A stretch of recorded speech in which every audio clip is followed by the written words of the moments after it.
Então, bem, na nossa aula de hoje de sistemática de algos, fungos e criptógamas, né, eu vou tratar um pouco com vocês sobre, principalmente sobre células e tecidos, tá? Mas eu vou fazer uma introdução, uma breve introdução aqui sobre o tema, né?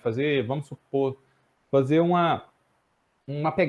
apanhado geral, né, relacionado ali com a evolução de algas, fungos e criptógamas, né? Só para dar uma relembrada também, né? E até essa parte de células e tecidos é uma parte que acaba sendo também, né, mais para a gente dar uma relembrar. Por quê? Porque alguns conceitos são importantes para que vocês consigam entender, né, como é que foi todo o processo ali relacionado com a evolução dessas algas, de fungos e de criptógamas. Né? Você entender o que foi acontecendo ao longo do tempo e como alguns seres vivos foram se tornando mais complexos, até as plantas hoje mais complexas aí seriam as fanerógamas, né? As plantas com flores, que tem a disciplina específica, provavelmente vocês já cursaram ela. Então, entrando nesse... e todo o material relacionado com isso é do livro do Raven, né? Principalmente do livro do Raven, do livro do Jude também, né? E como eu disse, essa parte vai ser mais geral, então eu meio que peguei um pouquinho ali, tratando da parte de células, tratando da parte de tecido, certo? E se por acaso, né, chegar no final da parte de células, né, e a aula acabar ali, é porque eu achei talvez que o tempo ficou meio grande, e aí eu dividi o vídeo em dois, e a parte de tecidos, né, de células e tecidos principalmente, a gente vai falar de sistema dérmico e assim por diante, eu resolvi passar para outra aula. Então, começando essa breve introdução aí, nessa breve mostrando, né, o passar do tempo e o que foi acontecendo no passar do tempo, né, a origem da vida a gente consegue analisar e estudar através dos diversos fósseis, né, principalmente de estruturas mais duras, plantas, principalmente sementes, esporos, que são resistentes, as marcas nas rochas sedimentares, né, e a origem da vida ali se dá há cerca de 3,5 bilhões de anos, aproximadamente 3,5 bilhões de anos, né, sendo que a origem dos eucariotos aproximadamente entre 1 e 5 bilhões de anos atrás. Né? Os animais multicelulares só cerca de 700 milhões de anos atrás. Então, o início do planeta, né, do planeta Terra em si, foi uma época de muita instabilidade geológica, as primeiras fases ali relacionadas com formação da crosta, movimentos continentais. Então, mas é possível, a partir de um certo momento, já começar a encontrar fósseis que mostram essas origens da vida inicialmente nos procariotos, né? Um dos exemplos relacionados com isso, um dos fósseis antigos, mais antigos encontrados de procariotos, né, obtidos ali em rochas, seria esse daí, ó, de cerca de 3,5 bilhões de anos atrás. Então, mostra essa organização aí procariótica, né, essa marca que ficou ali. Então, mostra que a vida na Terra é bem antiga, né, data de milhões, bilhões de anos atrás, quer dizer. E um outro fóssil também, outros fósseis que hoje em dia também denotam, mostram, né, essa vida aí mais basal, nessas células procarióticas, estariam relacionados com os chamados de extrematólitos. Né? Existem extrematólitos atuais, principalmente em algumas regiões da Austrália, mas eles não são muito comuns a sua formação atual. E existem os fósseis. Né? E como é que eles são formados? Então, forma-se uma camada ali de cianobactérias e o sedimento começa a se juntar naquelas cianobactérias, né? Formar uma certa camada. Então, forma a camada de cianobactéria, o sedimento acaba se depositando sobre essa camada e vem outra camada de cianobactéria e assim por diante. Né? Dessa forma que são produzidos esses estromatólitos aí, que vão ser colônias dessas cianobactérias em crescimento ali, que vão se ligar a carbonato de cálcio, se ligar a essas deposições, né, e vão formar essas estruturas, né, sendo muito abundantes nos registros fósseis, né, mostrando então essa vida procariótica existindo ali há bilhões de anos atrás. Né? Como eu disse, hoje em dia é mais difícil de ter. Por que é mais difícil de ter? Porque quando começa a ter alguma formação de bactérias, de células desse tipo, os outros seres vivos, eles acabam se alimentando daquilo, acabam comendo aquele material. Então isso é algo comum de acontecer, né? Os seres vivos se alimentarem disso e por conta disso não é tão comum a formação de cianobactérias, né? Eles são alvos dessa alimentação de outros. Né? Então, aí, por enquanto, a gente está falando de procariotos, né? Mas a organização celular ela veio trazendo vantagens ao longo do processo evolutivo. Né? E uma das coisas, um dos momentos ali chave para o início, né, de toda essa organização relacionada com a célula começar a produzir sua própria energia, né, então seria relacionado com o evento, né, dois eventos de simbiose, de endossimbiose, tanto da mitocôndria quanto do cloroplasto. Então, o que aconteceu nesse processo evolutivo? Né? Isso foi há cerca, mais ou menos, ali, de 2 bilhões de anos atrás, né, que aconteceu o surgimento de evolução da fotossíntese. Então, existia a célula procariótica, né, que tinha toda a sua estrutura lá, né, não tinha o DNA organizado dentro de uma membrana, de um envelope. Essa célula passou por mudanças, né, por exemplo, formou-se invaginações dentro delas, que viraram outras organelas, né, que serviram também ali de compartimento para o DNA, que posteriormente, né, para posteriormente virar uma célula eucariótica, e num certo momento, essa célula que já tinha uma organização, né, já era uma célula de certa forma eucariótica, já tinha um núcleo organizado, já tinha as organelas mais bem delimitadas ali e exercendo as suas funções, essa célula acabou englobando, né, alguns precursores. Então, englobou precursores de mitocôndria e de cloroplastos. Né? De onde englobou isso? Então, isso existia no ambiente, foi algo que surgiu ali, provavelmente devido a algum processo evolutivo. Imagina que pode ser algum tipo de cianobactéria, algum tipo de outro organismo que existia naquele ambiente.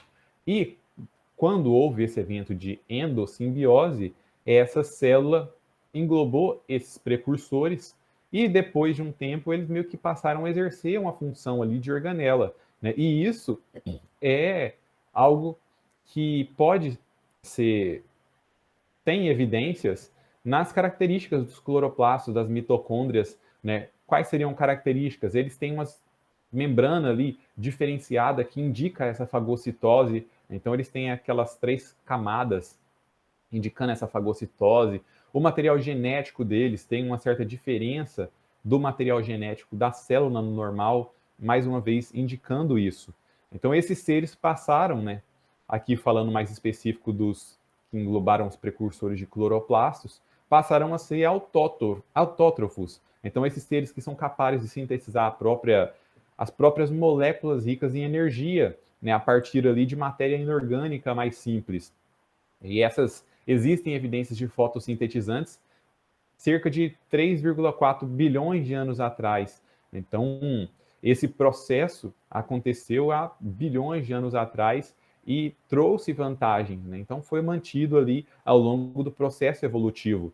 Né? Ela acabou trazendo para essas células que englobaram esses precursores, acabou trazendo mais vantagens, um uso mais eficiente de recursos. Então, isso acabou, né, sendo favorecido, essa nova adaptação foi favorecida pela seleção natural, então foi sendo mantida. E ainda fazendo esse geral aí, passando pelos anos, pelas eras e períodos, né, lá no período cambriano, né, foi a época de evolução dos filos, evolução dos cordados, principalmente, né, já era uma época ali de clima mais ameno, mas os mares ainda invadiam os continentes. Mas o que também estava acontecendo nos mares? Né? Começava a ter essa formação de colônias dos organismos fotossintetizantes, né? Eles começaram a se aproximar mais da costa, que era um ambiente mais rico em nutrientes minerais, né? E as pressões evolutivas foram levando também a um desenvolvimento maior de uma complexidade, de uma pluricelularidade, né? E a formação dos tecidos especializados.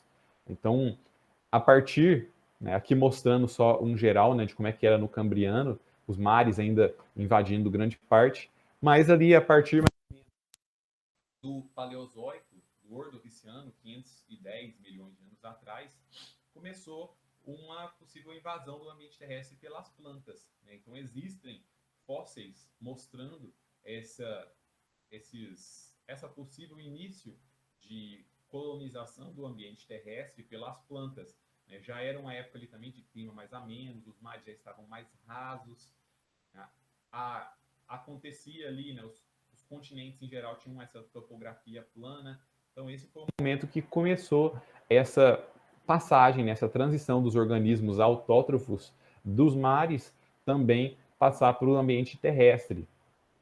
E lá no Paleozoico, no Siluriano, foi quando a gente começa a ter alguns registros das primeiras plantas fósseis, aí há cerca de 439 milhões de anos atrás, 430. Né? Um exemplo disso, ó, um dos fósseis encontrados é dessa Coxônia, que é uma das mais antigas plantas vasculares conhecidas ali, né? Um fóssil lá de cerca de 414 a 408 milhões de anos atrás. Então a gente vê que ela tem uma estrutura bem simples, né? A gente vê simplesmente nela a estrutura aqui de algo que é como se fosse um caule, né? E a estrutura superior aqui que estaria relacionada com a parte reprodutiva dessa planta, né? Eu vou até tratar um pouco com vocês também falando sobre isso. Mais para frente, né? Mais no Devoniano, cerca de 408 milhões de anos atrás, foi quando começou ali uma diversificação maior das plantas terrestres. Então, as plantas começaram a ter algumas características, algumas adaptações que favoreciam a sua presença no ambiente terrestre. Então, vocês vão ver, ao longo que eu vou falando da disciplina aqui, que quando a gente fala de briófitas, pteridófitas e vai algas, né, primeiro, a gente vai percebendo que vão surgindo novas adaptações que vão sendo mantidas porque trazem vantagens ali para aqueles ambientes, né? Então, isso veio acontecendo ao longo de todo o processo evolutivo, né? E aí mostrando, né, essa imagem mostrando como seria provavelmente uma paisagem no Devoniano inferior, há cerca de 408, 387 milhões de anos atrás. Né? Então essas plantas mais rasteiras, mais já encontradas no ambiente, no caso, no ambiente terrestre, ainda em locais próximos ali a áreas mais alagadas, próximos à água, mas já existiam essas plantas com um sistema vascular mais simples, que cresciam eretas, né, que tinham ali, que acredita que são ancestrais precursores das briófitas, né, por exemplo, os musgos que existem hoje. Então, aí mostrando um exemplo de como seria essa paisagem. Né? E mais para frente, no Paleozoico ali, foi quando as florestas começaram a se tornar mais dominantes, né? O clima já estava mais quente, com alguma variação nos trópicos. Então, essas plantas conseguiram, né, a partir ali do Paleozoico, realmente se adentrar no ambiente terrestre e ficar mais dominantes, né? Sendo ali, por exemplo, né, o desenvolvimento das licófitas, das plantas que já tinham um sistema vascular, então que transporta os líquidos dentro dela mais desenvolvido, tinham sistemas também de reprodução mais adaptados ao ambiente terrestre. Né? Exemplo disso, a gente vê que hoje, quais são as plantas que têm mais abundância e diversidade? Seriam as plantas com flores, né? Porque esse foi um sistema reprodutivo que trouxe vantagens para elas, então elas conseguiram se adentrar mais no ambiente terrestre, se disseminar mais. Então isso mostra, né, como certas adaptações que vão surgindo trazem vantagens e acabam alterando, né, toda a estrutura do sistema ali que existe. Né? E falando agora um pouco, né, sobre essa botânica e a sistemática, o que a gente vai tratar na disciplina é basicamente está dentro de três reinos ali, né? Dos protistas, dos fungos e das plantas. Né? Dos protistas, falando das algas, as diversas algas que vão existir, eu trouxe algumas imagens para mostrar também, né? Dos fungos e das plantas, as criptógamas, né? O que vai abranger ali briófitas, pteridófitas. Então, que vai abranger, por exemplo, a parte de musgos, de uma forma bem genérica, tá? E também a parte das samambaias, digamos assim. Então, aí imagens para representar, né, o que a gente vai tratar. Então, verdes, algas vermelhas, algas pardas, né, o que diferencia ali muito. Até o nome aí está relacionado com as concentrações, as quantidades de diferentes tipos de pigmentos. Então, elas também, né, em virtude disso, são encontradas em ambientes diferentes. Isso está relacionado com essas características, né? Dentro das algas também, aí as crisófitas, diatomáceas e dinoflagelados, né, que vão ser algas aí mais simples, microscópicas, que têm estruturas em carbonato de cálcio, que vão revesti-las. Então essas também seriam algumas algas que eu vou tratar com vocês aí ao longo da disciplina. E aqui para mostrar nesse cladograma, ó, quando a gente faz uma relação entre essas algas verdes, aqui só tá algas verdes, né, e as embriófitas, que seriam as plantas verdes, né, a gente vê que as algas verdes provavelmente são, né, um grupo ali mais basal, né, um grupo mais antigo, né, do que as briófitas e do que as plantas vasculares, né, sendo que elas compartilham, as algas verdes compartilham características com as embriófitas, com essas plantas verdes. Né? Quais seriam características compartilhadas? Por exemplo, a presença de clorofila A e B, as granas bem desenvolvidas nos cloroplastos, né? As granas seriam as estruturas ali que vão armazenar as estruturas relacionadas com a fotossíntese. Então, essas são características principais que meio que relacionam, né, muito as algas verdes com as embriófitas, né? Sendo que outras características foram sendo desenvolvidas e servem até para distinguir ali outros grupos de algas verdes, né? Aqui está mais geral, mas já serve para mostrar, né, essa relação que vai existir entre essas algas verdes e embriófitas. A gente vai tratar também sobre fungos, né? Dentre eles, por exemplo, né, os Saccharomyces cerevisiae, né? Talvez você estão acostumado a aquele fermento, né, da levedura. Então esse seria um exemplo. O Penicillium, né, relacionado com a penicilina. Um outro exemplo é a Amanita muscaria, né? Então esses fungos que já têm uma estrutura corporal, né? E esse daqui, ó, talvez vocês já devem ter ligado, né, a essa imagem com a imagem do jogo, né? Esse aqui serviu como base para fazer aquele cogumelo do jogo do Mario, sabe? O Super Mario, Super Nintendo. Então aqui seria o exemplo, né, desse tipo. Um outro tipo de fungo também, ó, essas orelhas de pau, que é bem comum da gente encontrar, né, em diversos ambientes, talvez até em casa, né, uma porta de madeira que fica num ambiente mais úmido, pode desenvolver isso daqui. Então, isso também são fungos, né? A gente vai tratar um pouco sobre os diferentes grupos ali relacionados com fungos. Dentro das criptógamas, falar sobre as briófitas. Então, aí, por exemplo, né, aqui dos antóceros, das hepáticas. Então, existem grupos diferentes dessas briófitas que se relacionam, né, que têm relacionamentos ali mais próximos ou mais distantes das plantas vasculares, né, que seriam essas plantas que vão ter, então, o seu sistema vascular um pouco mais desenvolvido. Aqui para mostrar essa relação, né, das briófitas com as plantas vasculares, né, e outras polioesporangiófitas. Eu vou falar de esporas posteriormente, né, mas aqui a gente vê, né, das briófitas, então, que elas vão ter características compartilhadas entre si, e ao longo do tempo foram surgindo outras características que aproximam elas das plantas vasculares. Por exemplo, né, essa disposição aqui, ela talvez mude, certo? Não necessariamente vai ser essa, mas a presença de estômatos é algo que surgiu ali, presente em musgos, em antóceros, né? Existe também, aqui não está definido, mas alguns grupos ali relacionados com briófitas já têm um início de sistema vascular, então já tem algumas características, algumas células que vão ser responsáveis por transportar a água dentro do corpo delas, né, o que de certa forma traz uma vantagem, né? Elas já conseguem ser encontradas em ambientes um pouco mais secos, mas as briófitas vão ser plantas principalmente de ambientes mais úmidos, né, que vão compartilhar algumas características.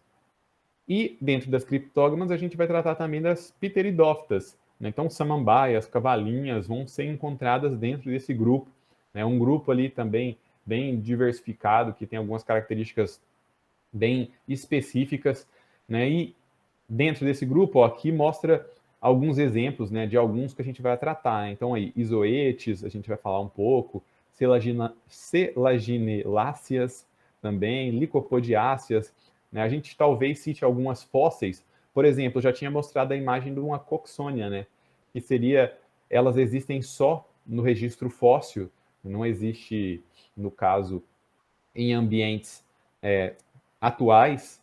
Então, outras dessas aqui a gente também vai tratar, né? E a gente vê, por exemplo, qual seria já uma característica distintiva desse grupo, né? Então, um tecido vascular, o xilema com as traqueídeas, né? Eu vou falar disso, talvez vocês lembrem mais ou menos desse nome, né? Então, traqueídeos que seriam, né, tecidos, células relacionadas com esse transporte, né, células específicas que vão ter algumas características específicas. Então, isso seria uma característica compartilhada e principalmente, né, nas atuais, ter traqueídes lignificadas, né? Então, ter essas traqueídes com a camada de lignina, o que traz o que de vantagem? Por exemplo, essa lignina, ela meio que cria um reforço para a estrutura corporal dessa planta, então ela consegue meio que crescer mais, digamos assim, né? E outras características foram surgindo ali ao longo do tempo, né? A gente vê essas marcações em vermelho mostrando outras características que foram surgindo presentes em um ou outro grupo e que foram importantes para a manutenção de algumas dessas nos ambientes atuais. E passando a falar agora da célula vegetal, mais especificamente, né, as células vegetais elas são bem similares, né, às animais, né, similares na sua morfologia, na estrutura molecular das membranas, das organelas também. Diversos mecanismos moleculares básicos vão ser similares, né? Por exemplo, replicação de DNA, transcrição de RNA, a síntese proteica. Então, é bem similar, né, à célula animal, mas existem algumas diferenças em características, por exemplo, da parede celular, a existência de uma parede celular, numa relação ali com vacúolos, com plastídeos, né? Um outro exemplo bem básico também, a questão da fotossíntese, né? Então, existem diferenças morfofisiológicas importantes, né? E esses são alguns dos pontos que estão relacionados com isso, né? Que diferem de forma bem drástica a célula vegetal das células animais. Se a gente for pensar principalmente aqui, ó, a questão da fotossíntese, né? Uma outra também, a forma de acumular a energia produzida ali. Então, um exemplo disso, ó, essa imagem mostra uma célula vegetal, no caso, é uma micrografia eletrônica de uma célula da folha do milho, né, ZEA+, e a gente consegue ver, né, a camada mais externa aqui, branquinho, ó, seria essa parede celular, a membrana celular está aqui dentro dela. A gente vê bem definido aqui, ó, essas estruturas grandonas aqui, mais escuras, seriam plastídeos, seriam cloroplastos, né? E dentro desses cloroplastos, a gente vê umas partezinhas mais pretas, isso aqui é amido, que eles estão armando ali, né? Então, talvez eles meio que são uma mistura de cloroplasto com amiloplasto. Então, a gente vê isso também. Tem mitocôndrias aqui, ó, essas bolinhas menorzinhas seriam mitocôndrias. O núcleo bem definido aqui também. A gente vê o vacúolo aqui, ó. Então, toda essa área aqui seria o vacúolo. Então, mostrando, né, essas três características bem distintas nessa célula aí. E elas são realmente bem distintas nas células vegetais. Começando a falar um pouco sobre a parede celular. Então, de forma básica sobre a sua estrutura, tá? Mas ela vai ser dividida em três camadas ali, ó, a primária, lamela média e a secundária, né, que vão ter diferentes composições, por exemplo, de celulose, de lignina, de outros tipos de, de carboidratos ali que vão ser encontrados nessa parede celular. Né? Para que serve essa parede celular ali? Que ela vai ser rica em polissacarídeos. Ela é uma estrutura que distingue as células vegetais das animais, célula animal não tem isso, e ela está relacionada com funções como, por exemplo, impedir a mobilidade. Então, as células, elas não vão se expandir, mas também não vão sofrer uma mudança na sua estrutura. Também está relacionado com a aderência, né? Participa da aderência entre as células que vão existir ali naquela planta. Está relacionado com a interação também. Então, interação com as células vizinhas, elas vão ter estruturas relacionadas com isso. Ó. Nessa imagem, ó, a gente consegue ver nessa parte branca toda, a gente está vendo a parede celular, certo? Aqui nessa parte a gente vê que tem um estreitamento, ó. Então, essa seria uma parte que tem uma relação, né, que vai ter essa interação entre as células vizinhas. Então, isso acontece. Aqui a gente vê um pouco desse estreitamento, né, não está tão claro, mas isso vai também ser a sustentação, ela vai suportar ali, né, certas forças, vai manter a integridade, no caso da célula, a proteção e assim por diante, né? Ela vai acabar determinando todo o formato da célula e a forma da própria planta também vai ser influenciada por isso, né? E qual seria a importância com uma parede celular? Então, as diversas importâncias econômicas, por exemplo, a questão da madeira, né, o papel, fibras têxteis, matéria-prima para vários produtos, tá relacionado com a parede celular. Então, isso mostra, né, como é que essa estrutura aí, além de ser distintiva para a célula vegetal, também é muito importante para a gente, né? Também tem uma importância para essa parte econômica. A gente faz uma utilização muito grande ali dessa estrutura, de certa forma, né? Além de outras partes das plantas também. Então, isso seria um pouco sobre essa parede celular. Né? E só falando um pouco da composição, ela é composta, por exemplo, por celulose, por hemicelulose, por lignina, né? Por outros componentes lipídicos, por componentes minerais também. Então, tem essa composição bem variável ali, né? Que pode variar de célula para célula, de órgão para órgão, né? Em que parte aquele órgão é encontrado, de espécie para espécie e assim por diante, né? Da fase de crescimento. Então, a composição é bem variada, mas esses, né? Hemicelulose, celulose, lignina e alguns outros componentes são os principais encontrados na parede celular.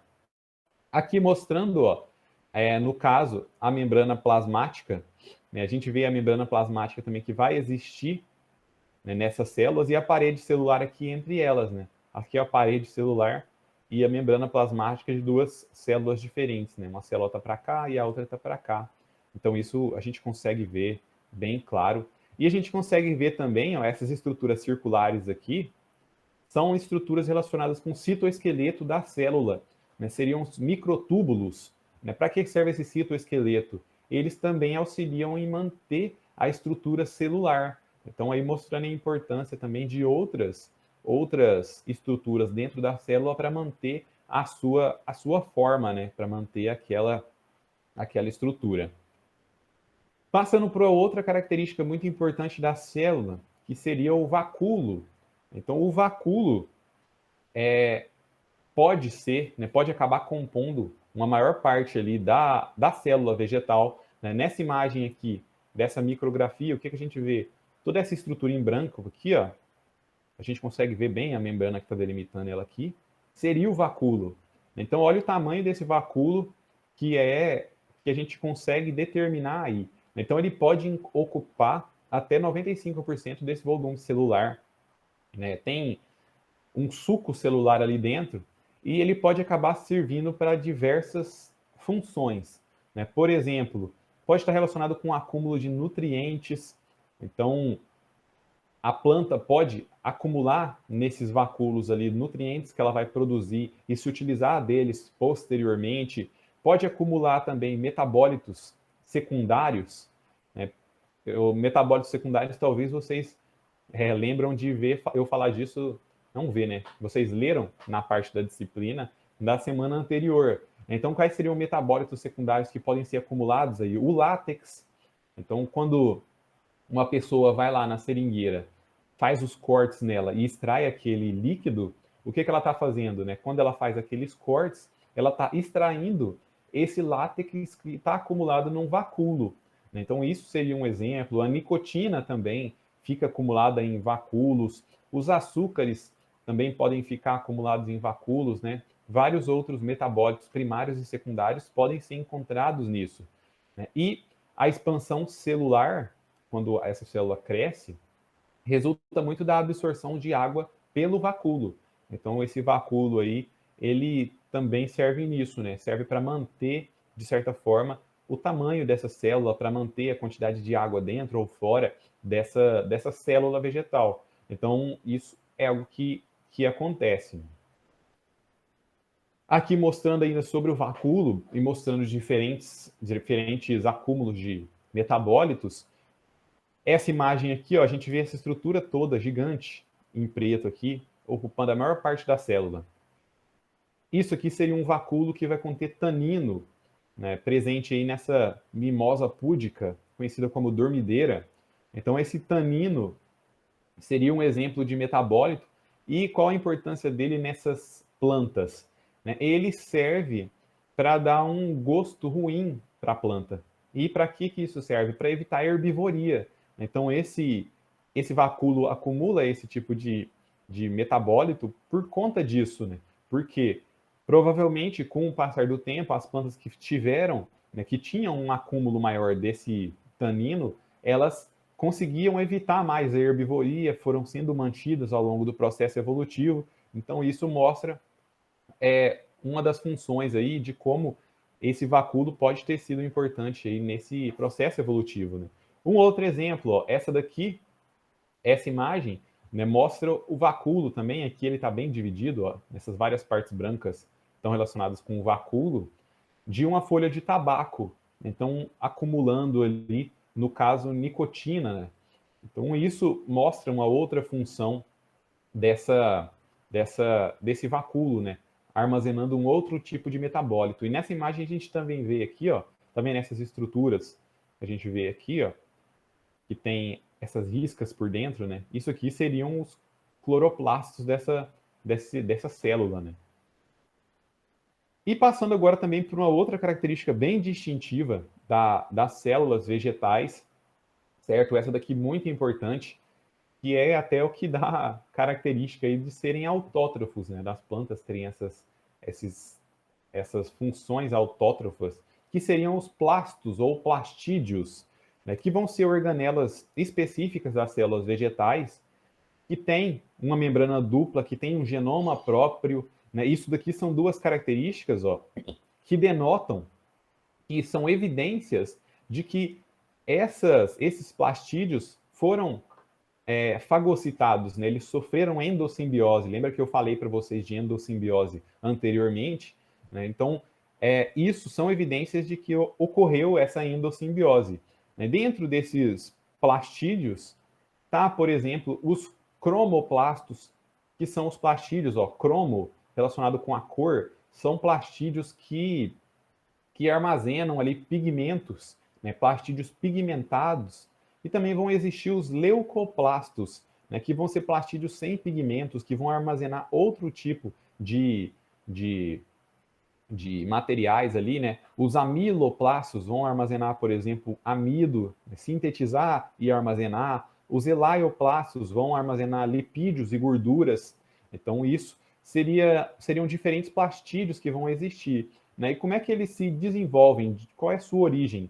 Né? Nas células vegetais, vai existir lá os chamados de proplastídeos, né? Que seriam esses plastídeos que têm a capacidade de originar os outros tipos de plastídeos. Então, eles podem originar os amiloplastos, podem originar os diferentes cromoplastos, né, que seriam plastídeos que têm os pigmentos, né, seriam responsáveis por originar também, né, dentro dos cromoplastos, os cloroplastos maduros.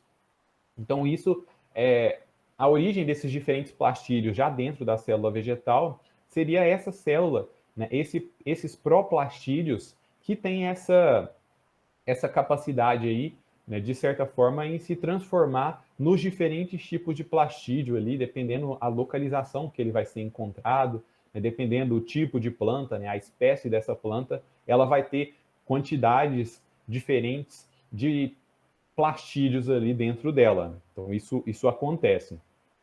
E aqui, para exemplificar, né, esses plastídeos, nessa imagem aqui, a gente consegue ver, como eu já tinha falado, ó, essa imagem seria uma micrografia da folha do milho. A gente vê aqui um plastídeo que tem um armazenamento de amido, né, mas esse daqui a gente vê também que ele tem, né, provavelmente, uma função relacionada ali com ter a presença de pigmentos, né, além de ter esses plastídeos, além de ter o amido armazenado ali. Então, isso seria um exemplo. Nessa imagem aqui, ó, a gente vê também, né, mais uma vez, aqui eu tinha mostrado, ó, mas os plastídeos dessa célula aqui, a gente consegue ver aqui da outra célula, né, bem definido, a gente consegue ver isso. Então, ele presente aí. Outro exemplo, né, aqui mostrando só a estrutura interna do cloroplasto, né, o que vai diferenciar ele um pouco de outros plastídeos. Então, os cloroplastos vão ter essas estruturas, né, a gente vê esses riscos aqui, né, mas esses tilacoides, né, que vão ser, né, onde vão ser encontrados, né, as estruturas chamadas de grânulos, né, e nessas estruturas aí, esses empilhamentos, esses tilacoides, né, esses grânulos ali, vão estar relacionados com todo o processo de fotossíntese. Aqui a gente vê um acúmulo de corpos lipídicos também, ó, então gordura sendo acumulada ali dentro. A gente vê um pouco a estrutura, né, o envoltório do cloroplasto aqui. Então essa seria uma imagem mais aproximada de um cloroplasto para mostrar toda a sua estrutura, né, como é que ele é internamente, né. Aqui mostrando um outro tipo de cromoplasto, né, nesse caso, ó, um cromoplasto encontrado numa pétala de uma forsythia.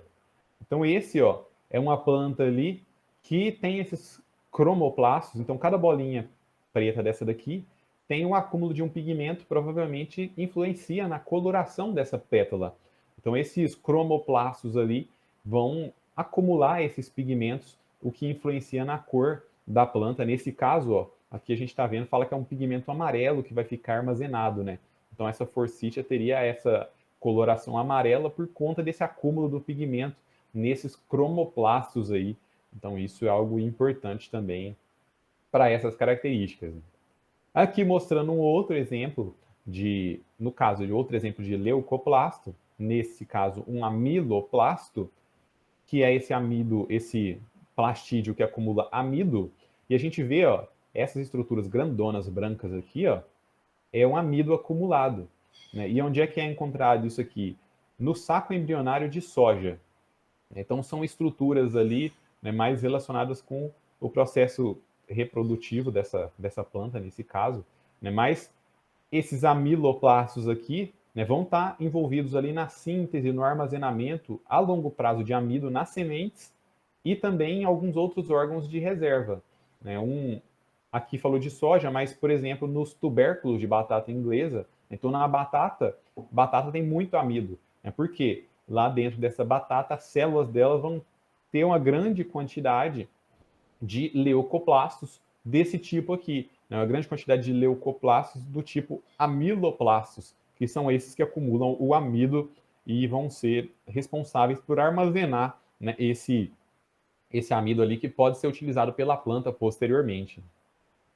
E aqui é só para mostrar, eu falei principalmente da parede celular, do vacúolo e do plastídeo, né, porque são estruturas que meio que definem e distinguem a célula animal da célula vegetal, né? Como eu disse anteriormente, essa aula voltada aí para essa célula vegetal seria uma aula mais geral para fazer essa introdução a essa parte, para relembrar alguns termos, porque esses termos podem vir a ser importantes posteriormente, né? Quando a gente for falar, por exemplo, na diferença de armazenamento do que é produzido pela fotossíntese. Então, vocês vão ver que diferentes grupos ali vão armazenar coisas diferentes. Né? Tem grupo que vai armazenar o amido como reserva energética, tem grupo que vai armazenar outro tipo de coisa como reserva energética.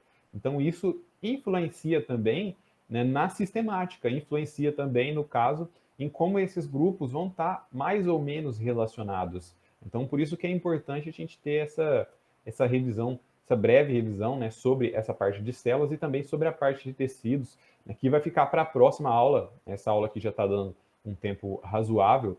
Então, a parte de tecidos, eu vou fazer essa revisãozinha com vocês. Na próxima aula também eu vou gravar um vídeo, né, já que essa parte toda sobre células e tecidos é essa revisão. Também vai ter um videozinho lá para vocês sobre essa parte de tecidos. Né? Então, espero que tenha ficado claro essa aula de hoje. Né? Como eu disse, ela é importante para a gente rever algumas coisas que vão ser citadas posteriormente. Qualquer dúvida, mandem mensagens e bons estudos.